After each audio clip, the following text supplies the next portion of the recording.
কোথায় থেকে আসছেন আপনারা? সিরাজগঞ্জ বাসা? আপনার বাসাও সিরাজগঞ্জ? সিরাজগঞ্জ কোন জায়গা? আপনাদের কোন ক্লাব থেকে আসছেন? Ullapara girls sporting club. এর আগে কোথায় কোথায় খেলছেন?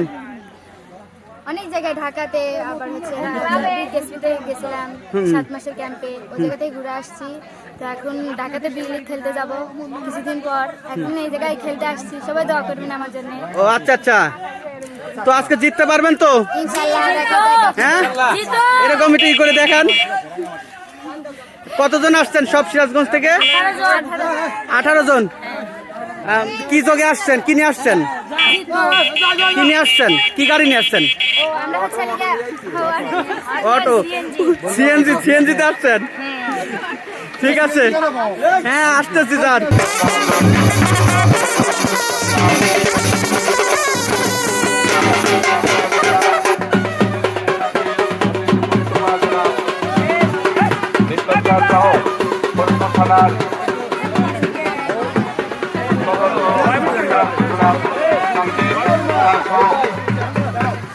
প্রিয় দর্শক, আসসালামু আলাইকুম। আপনারা দেখতে পাচ্ছেন সেই ঐতিহ্যবাহী কালিয়ানী চকচকে মাঠে কিন্তু সেই সিরাজগঞ্জ খুলনা দুটি দলের কিন্তু আজকে খেলা অনুষ্ঠিত হবে। এই খেলা যে দুটি দল অংশগ্রহণ করছে, একদিকে রয়েছে খুলনা বনাম সিরাজগঞ্জ। ইতিমধ্যে কিন্তু আমরা দেখতে পাচ্ছি তারা কিন্তু মহিলা যে খেলোয়াড় বিন্দু কিন্তু মাঠে নেমেছে। আর কিছুক্ষণের মধ্যেই আমাদের এই ঐতিহ্যবাহী সেই কালিয়ানী চকচকিয়া মাঠে কিন্তু এই খেলা কিন্তু অনুষ্ঠিত হবে। প্রিয় দর্শক, ইতিমধ্যে কিন্তু আপনারা দেখতে পাচ্ছেন যে যে দলগুলি আছে তারা কিন্তু বেশ ভাবে প্রস্তুতির জন্য কিন্তু তারা নেমেছে এবং আর কিছুক্ষণের মধ্যেই কিন্তু এই খেলা কিন্তু অনুষ্ঠিত হবে। প্রিয় দর্শক, আমাদের সঙ্গেই থাকবেন।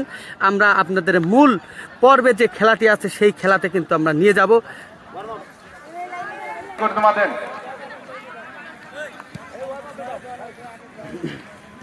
খেলোয়াড় ব্যতীত আপনারা যারা মাঠের ভিতরে অবস্থান করছেন দয়া করে মাঠের বাইরে চলে আসেন। খেলোয়াড় বাইরে ব্যতীত আমি যে সকল দর্শক মাঠের চতুর্দিকে অবস্থান নিয়ে আপনারা আপনাদের সকল স্বেচ্ছাসেবক, যাই হোক তার প্রতিনিধি হিসাবে তার সুজন গোলাম হাসনাইন রাসেল কাকা ইতিমধ্যে আমাদের মাঝে এসে উপস্থিত হয়েছেন। আমি অসংখ্য ধন্যবাদ জানাচ্ছি এবং সেই সাথে আমাদের স্বেচ্ছাসেবকদের বলবো মঞ্চটা ক্লিয়ার করে দেন, মঞ্চে অতিরিক্ত লোক থাকবেন না। আমাদের প্রধান অতিথি সিরাজগঞ্জ আপনারা আপনাদের দায়িত্ব যথাযথভাবে পালন করবেন এবং যথাস্থানে দাঁড়িয়ে থেকে আপনারা কেউ এলোপাতারি ঘোরাফেরা করে দর্শকদের খেলায় ডিস্টার্ব করবেন না। আমি ভিডিও বেরো যাও।